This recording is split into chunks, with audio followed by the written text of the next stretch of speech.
My name is Colin. I'm an instructor and I'm going to be going over a few laps at California Speedway showing the student line. California Speedway is located about an hour east of Los Angeles. This is a 21-turn track including the 3/4 of the oval.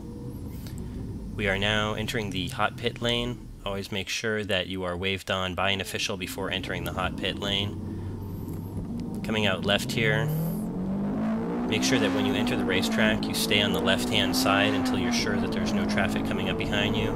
Cars will be traveling at well over 100 miles an hour coming into turn 2 here, so make sure that they are well out of the way before you enter onto the track.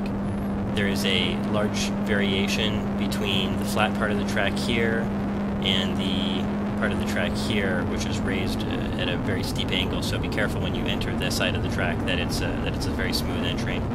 Coming up to turn 3 here, make sure you are on the far right-hand side as far as you can before making this 90-degree left-hand turn. Stay on the far left-hand side of the track to take this apex here, and then stay all the way over to the left. You want to come out onto the last third of that berm there. This turn, turn 5, is much like turn 2 at Laguna Seca. You want to stay on the outside third of the track, and then come in for this last little berm here. You really want to ignore the first apex there.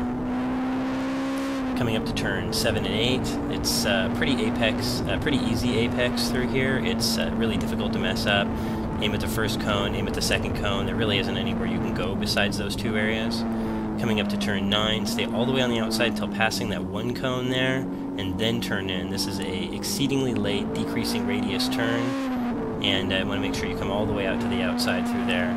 Turn 10 and 11 are a bit dangerous just because there's that that tire wall on the left-hand side. I have had some cars hit that, so make sure that you can see between the two sets of tires before you make the right. It's the easiest way to do it. Coming up to 12 and 13, break in a straight line until you get to that one cone back there. Hard right, hard left. Stay as far left as you can through here to be able to make that staying right on the right-hand side here. This left-hand turn, you can kind of aim at that cone that's fallen over on the right there. And then these last two turns are about 2/3 throttle, a nice, easy left-hand turn coming out onto the front straight. When you reach the front straight, it, as you notice, is about 5 lanes wide, so you can kind of be wherever you want here. Traditionally, this isn't really a NASCAR race, so you don't have to be all the way on the outside, but traditionally you want to be on the right-hand side for passing. Coming up to turn 2, depending on what car you're in, you may want to let off a bit. Some cars can go around that full throttle. For students, I'd recommend dropping down to about a half throttle, staying about 100 miles an hour through turn 2 here. There's really no reason as a student to be going too much faster than that. Coming up to turn 3 again, just make sure you are all the way on the right-hand side. They should have cones, a 3-2-1 cone. If they do, it's usually set up to make a left-hand turn at the 1, but remember that cones are not stable throughout the race course. Sometimes they'll get knocked over, sometimes people will take them off, so it's much better to use scrapes in the wall, anything else that you can use besides something that can get moved. Again, coming through turn 5 and 6, make sure you stay on the outside. Come on in all the way into the inside on that berm, and then bring it wide here. You can go out to that white line. You can actually go a bit further than that and then bring the car back in, but for students I would just stay at that white line and stay straight all the way through here. Turn in about halfway through that berm, aiming at the left cone, aim at the right cone, stay on the far left up here, and you really want to kind of do some trail braking. Trail braking means that you're not on the brakes 100%, you're just kind of about half braking as you're turning. It's one of the few times you ever want to brake while turning. Coming up to turn 10-11, I would recommend for beginning students that you can see between those tires before you turn in. That'll make that turn a lot easier and less scary. Turn 12 coming up, see the 3-2-1 cones on the left. Brake, brake, brake until you hit the one cone. Make a hard right, aiming at that cone right there. You can run over those berms, no problem. Just make sure that you do stay pretty much as far left as you can through there. Stay on the right-hand side all the way through here. All the braking in a straight line. Turn in and bring it all the way wide through here.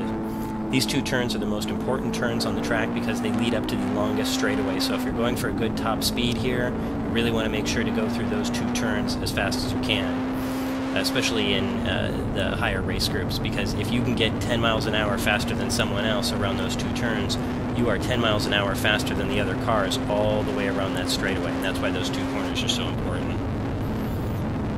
So again, coming into this turn, you stay on the outside. You can basically make it around the outside or the inside of this. For good practice, I would come down to the inside here. And generally, I wait until I can see the Chevy sign, which is when I start braking out to the right again. Again, for this last lap, we will stay all the way on the right-hand side, brake in a straight line. Always want to look where you're going first. Stay on the left. Bring it all the way through. As my first instructor always said, brake, look, turn. Just write it on your mirror if you need to. Do anything you can to remember that. It's brake now, then look through the turn, and then start turning. You will turn where you're going to be looking. Come to the inside here, bring it all the way out. I noticed a lot of students would not bring it all the way out to the outside of that turn. There's even concrete well past that, so you can go past if you need to, but definitely, even if you're not going fast enough, drive the car out there, because when you're going faster, it will push the car out there. Turn 9 again. This is where you're braking a little bit through the turn, past the one cone, and then bring it all the way into the inside. Bring it all the way out to the outside. You're going to want to hit that outside berm at about the last third. That's when you know you've done the turn right. Turn in through these two tire walls here. A lot of people wanted to force the car immediately back over onto the left-hand side. There's really no reason to do that. You can bring it all the way wide through there. Just eventually make sure that you're on the left-hand side through here. Brake until the one cone. Bring it in right. Bring it in left. Stay as far left as you can. And then bring it over back onto the right, get all the braking done in a straight line, and then bring it through these two turns here at about half throttle. It's a big, nice, sweeping left-hand turn. And back out onto the front straight. My name has been Colin Lucas. This has been a few laps at California Speedway. If you have any questions, I will put my email address at the bottom. Thank you.